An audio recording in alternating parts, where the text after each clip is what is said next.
ആടുജീവിതം എന്ന സിനിമയെക്കുറിച്ച് കഴിഞ്ഞ കുറേ നാളുകളായി നമ്മൾ കേട്ടുകൊണ്ടിരിക്കുകയാണ്. എത്ര കാലം മുമ്പാണ് ആടുജീവിതത്തെക്കുറിച്ചുള്ള തള്ളുകൾ ആരംഭിച്ചതെന്ന് പോലും ആർക്കും അറിയില്ല.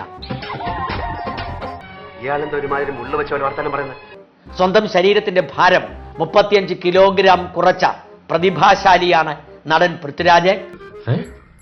മലയാള സിനിമ ഓസ്കാറിലേക്ക് ഉയരുകയാണ്. അങ്ങനെ പോകുന്നു ഈ നീണ്ട തള്ളുകൾ. അപ്പാപ്പന്റെ പ്രായം ഉണ്ടായിപ്പോയി, ഇല്ലെങ്കിൽ തന്നെ കാലേ വരി തറ അടിച്ചേ. തള്ളൽ ഈ സിനിമയുടെ റിലീസ് ആയപ്പോഴേക്കും അങ്ങ് മൂർധന്യത്തിലെത്തി. പക്ഷെ ഈ സിനിമ സ്ട്രെസ്സിന്റേതാണെന്ന് അറിഞ്ഞുകൊണ്ട് തന്നെയാണ് പോയത്.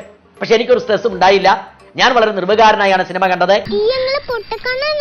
താൻ എന്ത് തേങ്ങാ കൊലയാണോ ഈ പറഞ്ഞുകൊണ്ട് വരുന്നത്? ഞാൻ കണ്ട ഏറ്റവും വലിയ കുഴപ്പം എന്ന് പറയുന്നത് ക്ലൈമാക്സ് ഇല്ല എന്നതാണ്.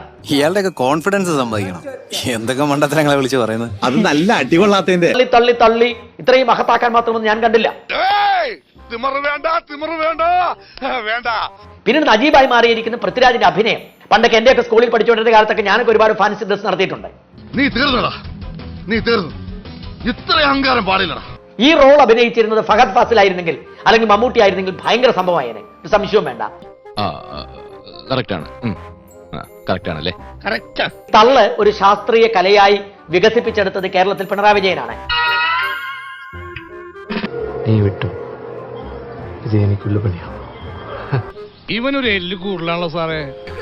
എന്നാലും ഭഗവതി ശത്രുവിന് പോലും ഇങ്ങനെ ഒരു ഗതി വരുത്തല്ലേ അണ്ടവാ. ഞാൻ പോയി വരട്ടെ മക്കളെ. 2-ാം തീയതി വരാം. ഏത് മാസം? എല്ലാ മാസവും 2-ാം തീയതി ഉണ്ടല്ലോ. ഇതിവിടെ അതിന്റെ ദപ്പുറത്ത് എല്ലാ വീടുകളും